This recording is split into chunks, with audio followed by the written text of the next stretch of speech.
नमस्कार, मैं राहुल यादव। सोचिए, भरी अदालत में सुप्रीम कोर्ट के वरिष्ठ सीजेआई गवई पर जूता फेंककर मारा जाता है। दोस्तों, भरी अदालत में जूता किसने फेंका, क्यों फेंका, सीजेआई गवई ने क्या सजा सुनाई, क्या प्रतिक्रिया दी, सब पर बात करेंगे। लेकिन उससे पहले एक अहम खबर दोस्तों, 9 अक्टूबर को जो बसपा की रैली लखनऊ में होने वाली है, उसको लेकर अहम खबर आ रही है। चंद्रशेखर आजाद ने अपना बयान जारी करते हुए बताया है कि वो 9 अक्टूबर को कोई रैली नहीं करने जा रहे हैं। दोस्तों, इससे पहले खबर आ रही थी कि चंद्रशेखर आजाद भी, चूंकि उनकी भी पार्टी कांशीराम से संबंधित है, तो वो भी एक बड़ी रैली का आयोजन करने की सलाह बना रहे थे। तमाम खबरें सोशल मीडिया में चल रही थी। इसको लेकर चंद्रशेखर आजाद ने कहा है कि वो कोई रैली नहीं कर रहे, बजाय इसके जो भी उनके समर्थक हैं, जहां पर भी वो रहते हैं, वहीं से कांशीराम साहब को अपनी श्रद्धा और सुमन अर्पित करें।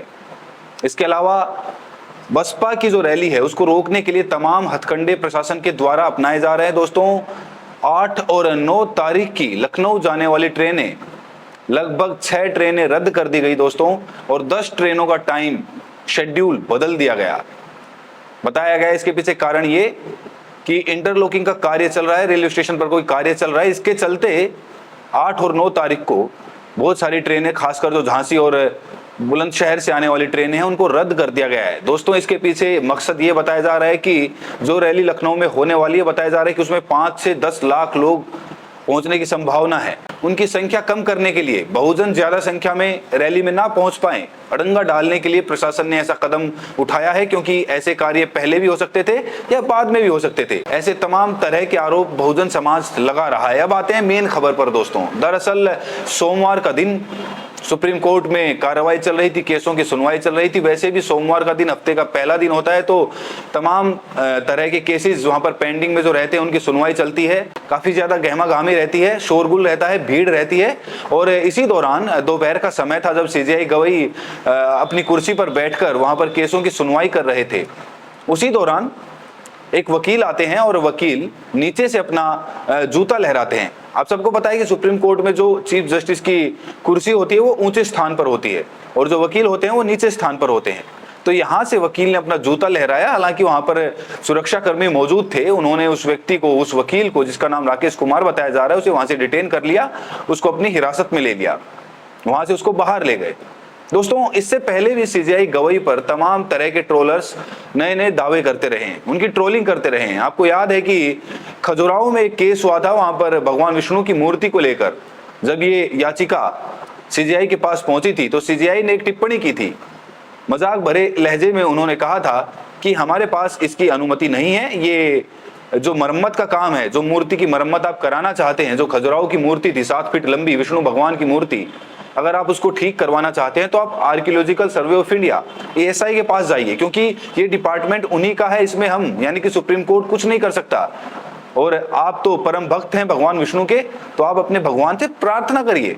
उन्होंने सिर्फ इतनी टिप्पणी की थी कि सोशल मीडिया पर जैसे भूचाल आ गया, मनुवादियों के निशाने पर आ गए सीजेआई गवई, और लगातार मनुवादी उन्हें ट्रोल करने लगे, उन्हें सनातन विरोधी कहने लगे।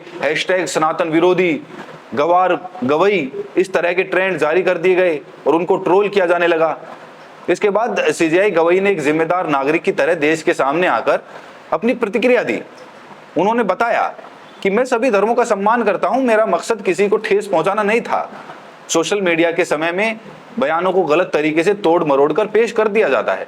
उन्होंने अपनी सफाई दे दी थी, तो कोई बहुत बड़ा मुद्दा नहीं था कि उसको इस तरह से प्रदर्शित किया जाता है। चूंकि आप जानते हैं कि सीजेआई गवई दलित, यानी कि बौद्ध सीजेआई है, और शायद मनुवादियों को यही चीज पसंद नहीं आ रही।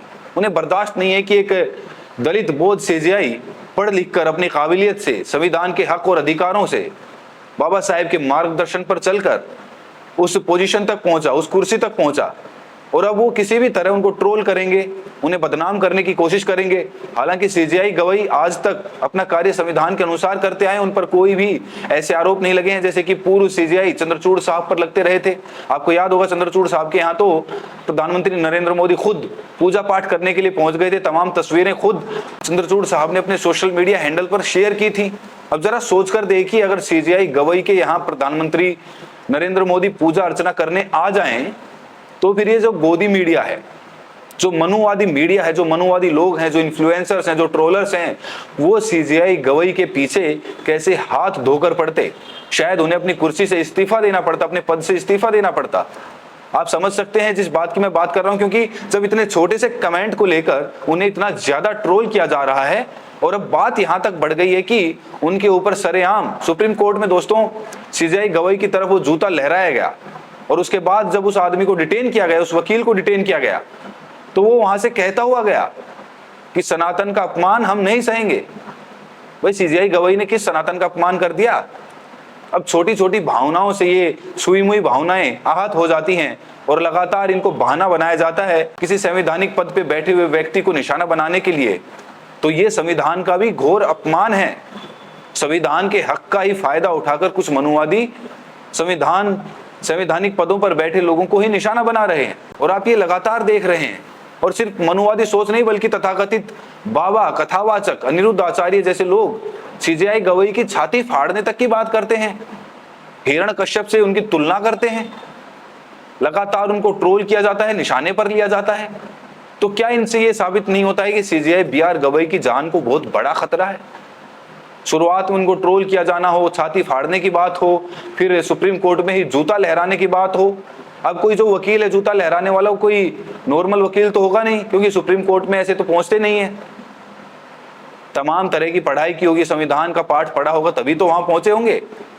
और जब इतनी पढ़ाई करने के बाद भी वो अपनी सोच नहीं बदल पाए, वो संविधान का पाठ ठीक से नहीं पढ़ पाए, तो सीजेआई गवई पर हमला कर रहे हैं।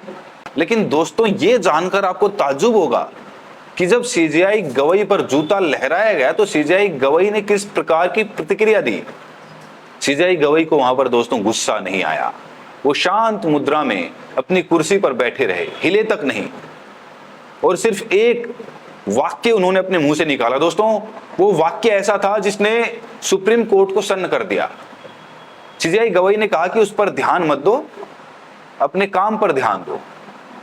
1 मिनट भी कोर्ट का वक्त जाया नहीं किया, क्योंकि वो जानते हैं कि उस कोर्ट का एक एक मिनट कीमती है, क्योंकि लाखों लोगों के केस पहले से ही पेंडिंग चल रहे होते हैं, उनकी गुहार सुप्रीम कोर्ट में जाती है। और अगर इन छोटी मोटी बहस में सीजेआई गवई उलझ गए, घंटा 2 घंटा जाया कर दिया, तो उन लोगों का क्या जो उम्मीद लगाकर, अपना खर्चा लगाकर वहां पर सीजेआई गवई से सुप्रीम कोर्ट से न्याय मांगने के लिए गए थे। सीजेआई गवई ने 1 मिनट भी वक्त जाया नहीं किया और कहा कि मुझे कोई फर्क नहीं पड़ता कि ये क्या कहते हैं। उन्होंने कहा कि डू नॉट डिस्ट्रैक्ट, मतलब कि डिस्ट्रैक्ट मत होइए, भटकिए मत, अपने काम पर ध्यान लगाइए। और साथ ही उन्होंने अपनी बेंच से ये कहते हुए आगे केस की सुनवाई जारी रखी। दोस्तों सीजेआई गवई ने तो अपनी प्रतिक्रिया दे दी, लेकिन बहुजन समाज वो कब अपनी प्रतिक्रिया देगा? वो कब जागेगा? कब वो समझेगा कि संविधान की ताकत क्या है, उसे बचाना कितना जरूरी है? वरना तो एक बार मनुवाद फिर से फैल गया तो उनकी दशा उसी गुलाम की तरह होगी जो सदियों पहले हुआ करती थी। जिस तरह से उनका शोषण हुआ करता था, मनुस्मृति से इस देश को चलाने की साजिश की जा रही है, और आप लोग ये बात जानते हैं दोस्तों।